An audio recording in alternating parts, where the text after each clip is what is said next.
Hi everybody, it's Mrs. Wilson. Picking back up where we left off yesterday at the end of chapter 9. So Harry, Ron, Hermione, and Neville found themselves in the third floor corridor that was off limits, and they found out why it was off limits because there was a big three-headed dog obviously guarding something, and this is how that chapter ended. You don't use your eyes, any of you, do you? Hermione snapped. Didn't you see what it was standing on? The floor, Harry suggested. I wasn't looking at its feet. I was too busy with its heads. No, not the floor. It was standing on a trap door. It's obviously guarding something. She stood up, glaring at them. I hope you're pleased with yourselves. We could have all been killed. Or worse, expelled. Now, if you don't mind, I'm going to bed. Ron stared after her, his mouth open. No, we don't mind, he said. You'd think we dragged her along, wouldn't you? But Hermione had given Harry something else to think about as he climbed back into bed. The dog was guarding something. What had Hagrid said? Gringotts was the safest place in the world for something you wanted to hide, except perhaps Hogwarts. It looked as though Harry had found out where the grubby little package from Vault 713 was. And that's where we ended.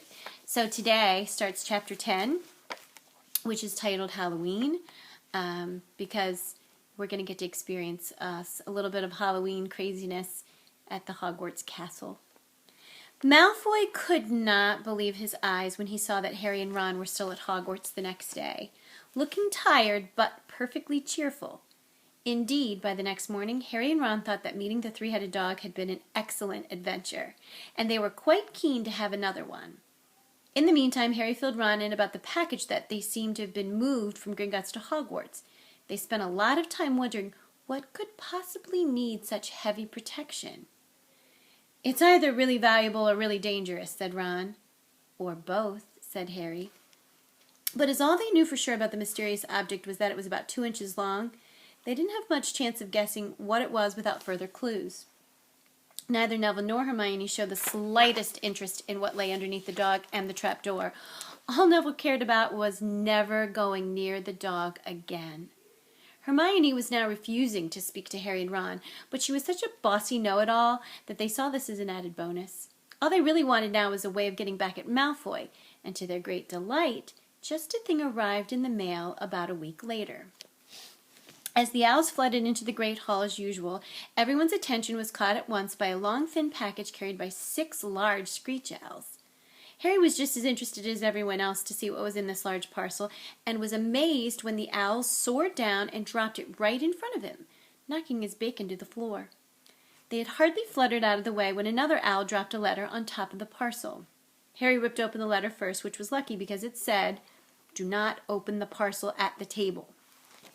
It contains your new Nimbus 2000, but I don't want everyone knowing you got a broomstick or they'll all want one.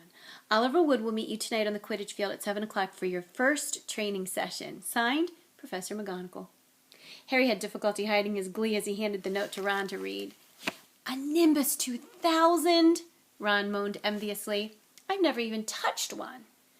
They left the hall quickly, wanting to unwrap the broomstick in private before their first class, but halfway across the entrance hall, they found the way upstairs barred by Crabbe and Goyle.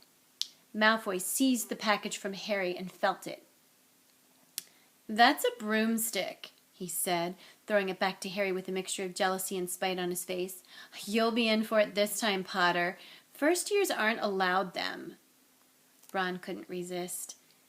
It's not any old broomstick, he said. It's a Nimbus 2000. What did you say you've got at home, Malfoy? A Comet 260? Ron grinned at Harry. Comets look flashy, but they're not in the same league as the Nimbus. What would you know about it, Weasley? You couldn't afford half the handle, Malfoy snapped back. I suppose you and your brothers have to save up twig by twig. Before Ron could answer, Professor Flitwick appeared at Malfoy's elbow. Not arguing, I hope, boys, he squeaked. Potter's been sent a broomstick, Professor, said Malfoy quickly. Yes, that's right, said Professor Flitwick, beaming at Harry. Professor McGonagall told me all about the special circumstances, Potter. And what model is it? A Nimbus 2000, sir, said Harry, fighting not to laugh at the look of horror on Malfoy's face. And it's really thanks to Malfoy here that I've got it, he added. Harry and Ron headed upstairs, smothering their laughter at Malfoy's obvious rage and confusion. Well, it's true, Harry chortled as they reached the top of the marble staircase. If he hadn't stolen Neville's Remembrall, I wouldn't be on the team. So I suppose you think that's a reward for breaking rules? Came an angry voice from just behind them. Hermione was stomping up the stairs, looking disapprovingly at the package in Harry's hands. I thought you weren't speaking to us, said Harry. Yes, don't stop now, said Ron. It's doing us so much good. Hermione marched away with her nose in the air. Harry had a lot of trouble keeping his mind on his lesson that day. It kept wandering up to the dormitory where his new broomstick was lying under his bed, or straying off to the Quidditch field where he'd been learning to play that night. He bolted his dinner that evening without noticing what he was eating, and then rushed upstairs with Ron to unwrap the Nimbus 2000 at last. Wow, Ron sighed, as the broomstick rolled onto Harry's bedspread. Even Harry, who knew nothing about the different brooms, thought it looked wonderful. Sleek and shiny with a mahogany handle, it had a long tail of neat straight twigs and Nimbus 2000 written in gold near the top. As 7 o'clock drew nearer, Harry left the castle and set off in the dusk toward the Quidditch field. He'd never been inside the stadium before. Hundreds of seats were raised in stands around the field so that the spectators were high enough to see what was going on. At either end of the field were 3 golden poles with hoops on the end. They reminded Harry of the little plastic sticks that Muggle children blow bubbles through, except that they were 50 feet high. Too eager to fly again to wait for wood, Harry mounted his broomstick and kicked off from the ground. What a feeling! He swooped in and out of the goalposts and then sped up and down the field. The Nimbus 2000 turned wherever he wanted at his lightest touch. Hey, Potter, come down! Oliver Wood had arrived. He was carrying a large wooden crate under his arm. Harry landed next to him. Very nice, said Wood, his eyes glinting. I see what McGonagall meant. You really are a natural.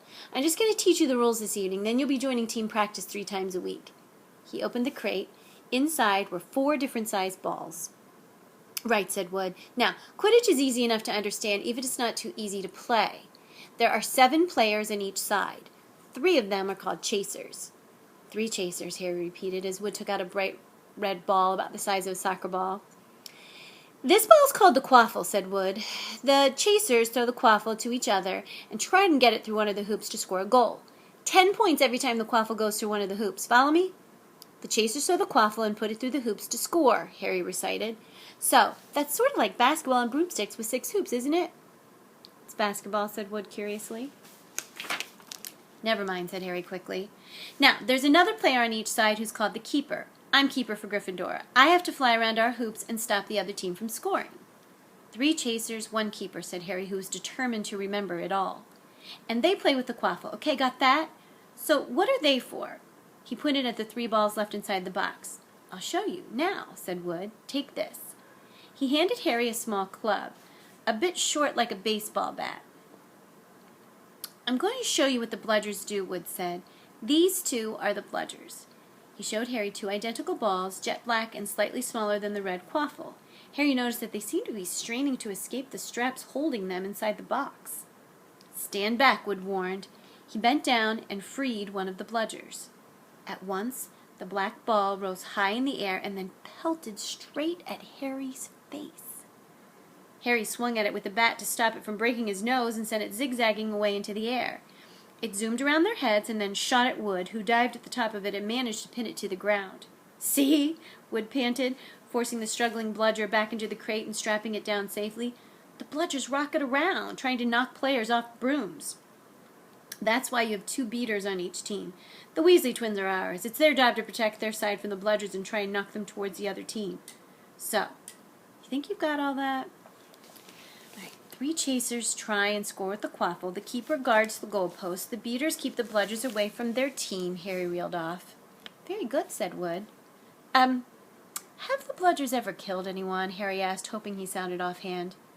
Never at Hogwarts. We've had a couple of broken jaws, but nothing worse than that. Now, the last member of the team is the Seeker. That's you. And you don't have to worry about the quaffle or the bludgers. Unless they crack my head open. Don't worry, the Weasleys are more than a match for the bludgers. I mean, they're like a pair of human bludgers themselves. Wood reached into the crate and took out the 4th and last ball.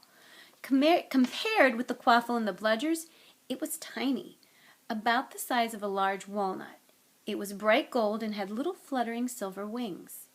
This, said Wood, is the golden snitch. And it's the most important ball of the lot.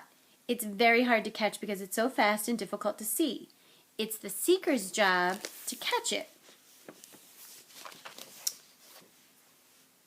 You've got to weave in and out of the chasers, beaters, bludgers, and quaffle to get it before the other team's seeker, because whichever seeker catches the snitch wins his team an extra 150 points, so they nearly always win. That's why seekers get fouled so much. A game of Quidditch only ends when the snitch is caught, so it can go on for ages. I think the record is 3 months.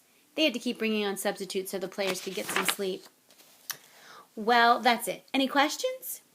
Harry shook his head. He understood what he had to do all right. It was doing it that was going to be the problem. We won't practice with the snitch yet, said Wood, carefully shutting it back inside the crate. It's too dark. We might lose it. Let's try you with a few of these. He pulled out a bag of ordinary golf balls out of his pocket, and a few minutes later he and Harry were up in the air, Wood throwing the golf balls as hard as he could in every direction for Harry to catch. Harry didn't miss a single one. And Wood was delighted. After half an hour, night had really fallen and they couldn't carry on. That Quidditch Cup will have our name on it this year, said Wood happily as they trudged up to the castle. I wouldn't be surprised if you turn out better than Charlie Weasley, and he could have played for England if he hadn't gone off chasing dragons.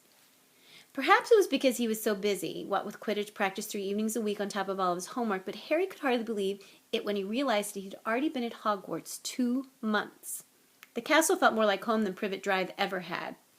His lessons, too, were becoming more and more interesting now that they had mastered the basics. On Halloween morning, they woke to the delicious smell of baking pumpkin wafting through the corridors.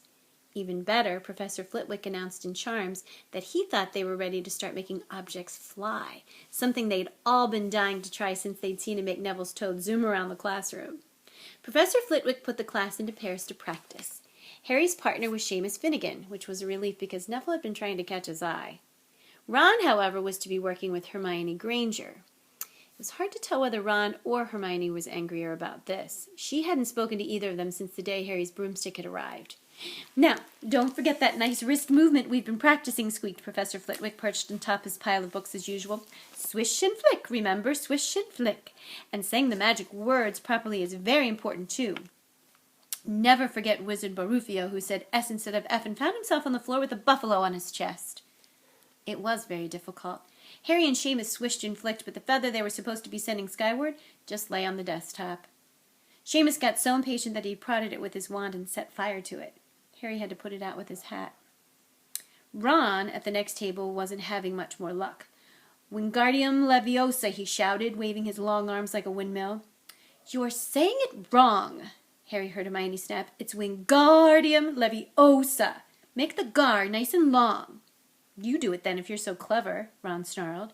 Hermione rolled up the sleeve of her gown, flicked her wand, and said, Wingardium Leviosa. Their feather rose off the desk and hovered about 4 feet above their heads. Oh, well done, cried Professor Flitwick, clapping. Everyone see here, Miss Granger's done it. Ron was in a very bad mood by the end of the class. It's no wonder no one can stand her, he said to Harry as they pushed their way into the crowded corridor. She's a nightmare, honestly. Someone knocked into Harry as they hurried past him. It was Hermione. Harry caught a glimpse of her face and was startled to see that she was in tears. I think she heard you. So, said Ron, but he did look a bit uncomfortable. She must have noticed she's got no friends. Hermione didn't turn up for the next class and wasn't seen all afternoon. On their way down to the Great Hall for the Halloween feast, Harry and Ron overheard Parvati Patil telling her friend, Lavender, that Hermione was crying in the girls' bathroom and wanted to be left alone. Ron looked still more awkward at this, but a moment later they entered the Great Hall where the Halloween decorations put Hermione out of their minds. 1,000 live bats fluttered from the walls and ceilings, while 1,000 more swooped over the tables in low black clouds, making the candles in the pumpkins stutter. The feast appeared suddenly on the golden plates as it had at the start of the term banquet. Harry was just helping himself to a baked potato when Professor Quirrell came sprinting into the hall, his turban askew and terror on his face.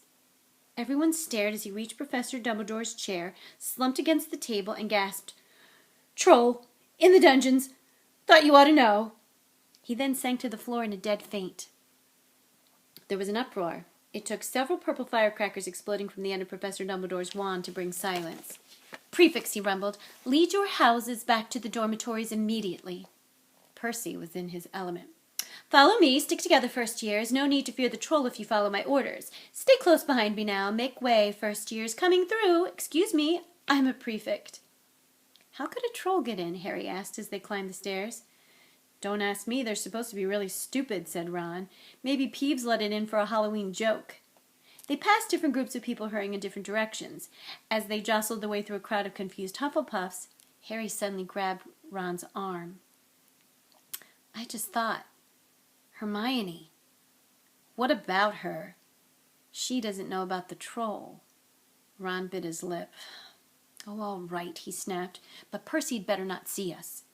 Ducking down, they joined the Hufflepuffs going the other way, slipped down a deserted side corridor, and hurried off toward the girls' bathroom. They had just turned the corner when they heard quick footsteps behind them. "Percy!" hissed Ron, pulling Harry behind a large stone griffin. Peering around it, however, they saw not Percy, but Snape. He crossed the corridor and disappeared from view. "What's he doing?" Harry whispered. "Why isn't he down in the dungeons with the rest of the teachers?" "Search me." Quietly as possible, they crept along the next corridor after Snape's fading footsteps. "He's heading for the third floor," Harry said, but Ron held up his hand. "Can you smell something?" Harry sniffed, and a foul stench reached his nostrils, a mixture of old socks and the kind of public toilet no one seems to clean. And then they heard it. A low grunting and the shuffling footfalls of gigantic feet. Ron pointed. At the end of a passage to the left, something huge was moving toward them. They shrank into the shadows and watched as it emerged into a patch of moonlight. It was a horrible sight. 12 feet tall, its skin was dull, granite gray, its great lumpy body like a boulder with its small, bald head perched on top like a coconut. It had short legs, thick as tree trunks, with flat, horny feet. The smell coming from it was incredible. It was holding a large wooden club, which dragged along the floor because its arms were too long. The troll stopped next to a doorway and peered inside. It waggled its long ears, making up its tiny mind, then slouched down into the room. "The key's in the lock," Harry muttered. "We could lock it in." "Good idea," said Ron nervously. They edged toward the open door, mouths dry, praying the troll wasn't about to come out of it. With one great leap, Harry managed to grab the key, slam the door, and lock it. Yes! Flashed with their victory, they started to run back up the passage, but as they reached the corner, they heard something that made their hearts stop. A high, petrified scream, and it was coming from the chamber they had just chained up. "Oh no," said Ron, pale as the Bloody Baron. "It's the girls' bathroom," Harry gasped. "Hermione," they said together. It was the last thing they wanted to do, but what choice did they have? Wheeling around, they sprinted back to the door and turned the key, fumbling in their panic. Harry pulled the door open and they ran inside. Hermione Granger was shrinking against the opposite wall, looking as if she was about to faint. The troll was advancing on her, knocking the sinks off the walls as it went. "Confuse it," Harry said desperately to Ron, and seizing a tap, he threw it as hard as he could against the wall. The troll stopped a few feet from Hermione. It lumbered around, blinking stupidly to see what had made the noise. Its mean little eyes saw Harry. It hesitated, then made for him instead of lifting its club as it went. "Oi, pea-brain!" yelled Ron from the other side of the chamber, and he threw a metal pipe at it. The troll didn't even seem to notice the pipe hitting its shoulder, but it heard the yell and paused again, turning its ugly snout toward Ron, instead giving Harry time to run around it. "Come on, run, run!" Harry yelled at Hermione, trying to pull her toward the door, but she couldn't move. She was still flat against the wall, her mouth open with terror. The shouting and the echo seemed to be driving the troll berserk. It roared again and started toward Ron, who was nearest and had no way to escape. He then did something that was both very brave and very stupid. He took a great running jump and managed to fasten his arms around the troll's neck from behind. The troll couldn't feel Harry hanging there, but even a troll will notice if you stick a long bit of wood up its nose, and Harry's wand had still been in his hand when he jumped. It had gone straight up one of the troll's nostrils. Howling with pain, the troll twisted and flailed its club, with Harry clinging on for dear life. Any second the troll was going to rip him off or catch him a terrible blow with the club. Hermione had sunk to the floor in fright. Ron pulled out his own wand. Not knowing what he was going to do, he heard himself cry the first spell that came into his head. Wingardium Leviosa. The club flew suddenly out of the troll's hand, rose high up into the air, turned slowly over, and dropped with a sickening crack onto its owner's head. The troll swayed on the spot and then fell flat on its face with a thud that made the whole room tremble. Harry got to his feet. He was shaking and out of breath. Ron was standing there with his wand still raised, staring at what he had done. It was Hermione who spoke first. "Is it dead?" "I don't think so," said Harry. "I think it's just been knocked out." He bent down and pulled his wand out of the troll's nose.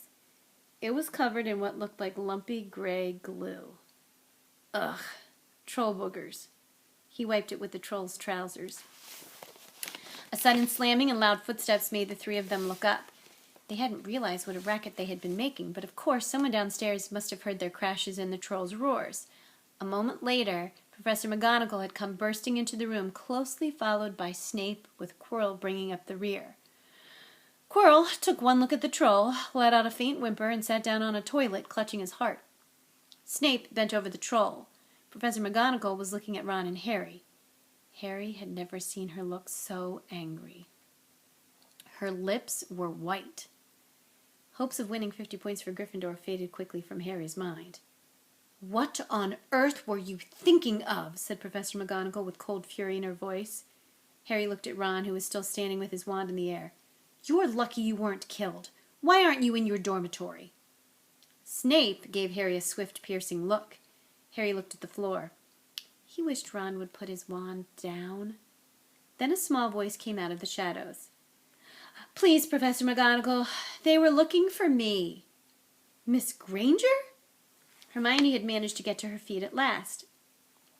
"I went looking for the troll because I thought I could deal with it on my own, because I've read all about them." Ron dropped his wand. Hermione Granger telling a downright lie to a teacher? "If they hadn't found me, I'd be dead now." Harry stuck his wand up its nose and Ron knocked it out with its own club. "They didn't have time to come and fetch anyone. It was about to finish me off when they arrived." Harry and Ron tried to look as though this story wasn't new to them. "Well, in that case," said Professor McGonagall, staring at the three of them, "Miss Granger, you foolish girl, how could you think of tackling a mountain troll on your own?" Hermione hung her head. Harry was speechless. Hermione was the last person to do anything against the rules, and here she was pretending she had to get them out of trouble. It was as if Snape had started handing out sweets. "Miss Granger, 5 points will be taken from Gryffindor for this," said Professor McGonagall. "I am very disappointed in you. If you're not hurt at all, you'd better get down to Gryffindor Tower. Students are finishing the feast in their houses." Hermione left. Professor McGonagall turned to Harry and Ron. "Well, I still say you were lucky, but not many first years could have taken on a full-grown mountain troll. You each win Gryffindor 5 points. Professor Dumbledore will be informed of this. You may go." They hurried out of the chamber and didn't speak at all until they had climbed 2 floors up. It was a relief to be away from the smell of the troll, quite apart from anything else. "We should have gotten more than 10 points, Ron grumbled. 5, you mean, once she's taken off Hermione's.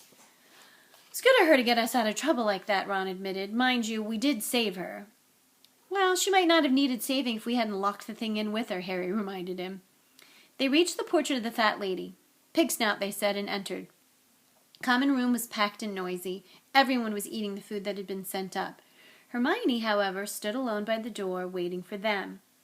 There was a very embarrassed pause. Then, none of them looking at each other, they all said thanks and hurried off to get their plates. But from that moment on, Hermione Granger became their friend. There are some things you can't share without ending up liking each other, and knocking out a 12-foot mountain troll is one of them. And that brings us to the end of Chapter 10, Halloween. Tomorrow, Chapter 11 is titled Quidditch. And I can't wait to read with you again. And just a reminder, that when I'm reading, you're all here with me in spirit. I can just picture all your faces, and we are one day closer to being together again. So hope everybody's doing well, and I shall see you tomorrow. Bye.